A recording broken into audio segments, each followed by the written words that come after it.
Let me ask you something. When was the last time your head actually felt clear? Not motivated, not inspired, not fired up on a new plan or podcast or a conversation that got your blood moving. I mean, genuinely quietly clear, where you knew exactly what needed to happen and there was no noise underneath it, no background hum, no low level anxiety about what you forgot or what's sitting open or what you said you would do and have not done yet. When was the last time? For most people, that answer is uncomfortable because most people cannot remember. And here is what I want you to know today. That is not a willpower problem. It is not a discipline problem. It is not even a time problem. It is a system problem. And the system can be fixed. Let me show you how.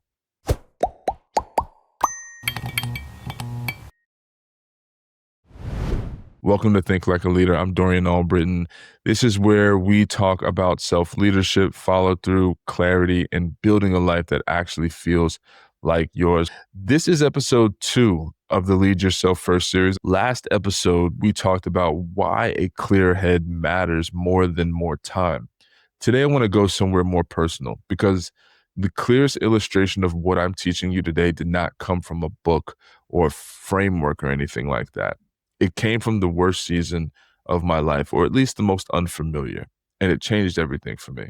When my son Dominic was born, I had 3 jobs. I was an analyst during the day, worked security on the weekends, and I did Uber, DoorDash whenever I could fit it in, typically nights or early mornings. My wife, she had just come through one of the most physically brutal pregnancies I had ever witnessed up close. She had something called hyperemesis gravidarum, and if you don't know what that is, she was severely sick for the first 4 months of her pregnancy. It was very brutal, and I won't get into detail. And we did not fully understand how serious it was at first. All we knew was that she was suffering and had to hold everything together. And I had to hold down everything else. And I was trying to do that. The jobs, the bills, my wife, she's recovering, newborn. And I had this pull inside of me that would not go away, this feeling that I was supposed to be building something for not only myself, but for my family, that there was a version of my life that was bigger than the one that I was living. I did not know what it looked like yet. I had no plan. It was just this low hum underneath everything, and I couldn't name it. And I remember one night, Dominic was maybe 2 weeks old, wife asleep, the house was quiet, and I sat down on my desk downstairs. I I did not have anything specific to do. I just sat down trying to think, trying to get clear enough to see the next move. What was I supposed to build? What was I actually doing with my life?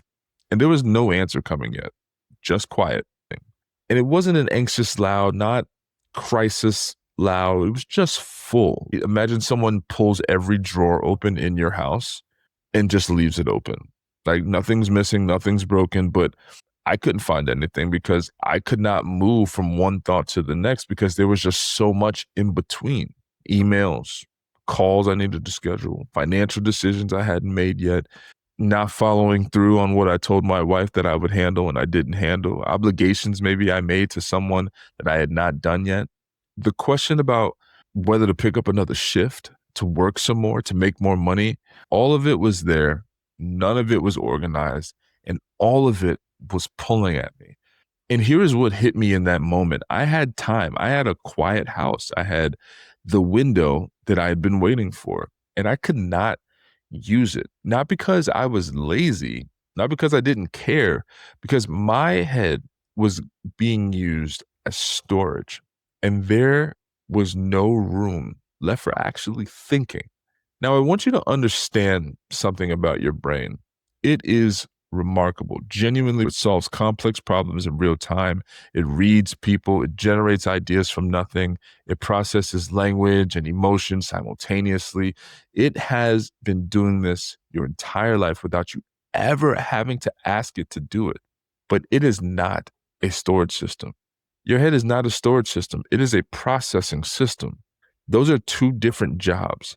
And when you try to make one tool do both, you pay the price on both. Your storage becomes unreliable and your processing becomes slow. And you end up at a desk at 11 o'clock at night with a quiet house and a window of time, unable to use any of it because the RAM is maxed out. That is what cognitive load is.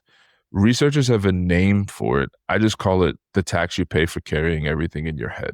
Every task that is floating, every decision you have not made, every commitment that is still open, every promise you made to yourself that was not been honored yet, all of it draws on a finite resource. And when that resource is depleted, everything gets harder. Problem solving gets harder. Focus gets harder. Presence gets harder. You sit in front of your family and you are somewhere else entirely. You're holding your child and you are not there because half of you is still back at the desk trying to remember what you forgot. Write this down. If it is still in your head, it's still open. Everything you are trying to hold in your head has a cost. And most people never see the bill until it is already overdue. And so I want to name three things this cost you because I think when you see them clearly, something shifts. The first one I call the 11 p.m. tax. It's late, house is quiet, your body's exhausted, and something surfaces, a thing you were supposed to do, a text that you needed to send, a decision you have been pushing. And it hits you right now in the dark when you cannot do anything about it. That is your brain giving it back to you. It has been holding it all day long and it does not know what else to do with it. So it gives it back to you at the worst possible time every single night. The second cost is what I call the reactive default. When everything lives in your head with no structure, your attention goes to whatever is loudest, the notification, the email, the thing someone just mentioned. These things have noise attached to them. The work that actually matters to you, the thing that moves the needle, the thing that requires your best thinking, those don't have notifications. So they just wait and they keep waiting. So you spend your days reactive, not because you lack goals, because the system you are using to manage your attention is designed to respond to noise, not to lead toward what you actually want. The third cost is the quiet one, the one nobody talks about, the erosion of self trust. Every time you tell yourself you will remember something and then you do not, a small thing happens. You build a track record, not a good one. The follow up you said that you would send, the call you were going to make, the thing you promised yourself 3 days ago that you slipped through, these are small, but they accumulate. And what they produce over time is a quiet background doubt, a voice that follows you when you make new commitments, a voice that says, yeah, but will you actually do it this time? That voice is not weakness. That voice is the result of asking your head to hold more than it was designed to hold. And here is what I need you to hear. That is fixable. And it starts with something almost embarrassingly simple. After sitting there for maybe about 20 minutes, going nowhere, I did something I had never done with any real discipline before. I opened a notebook and I started writing down everything that was in my head. Not a to do list, not a prioritized plan, just a dump.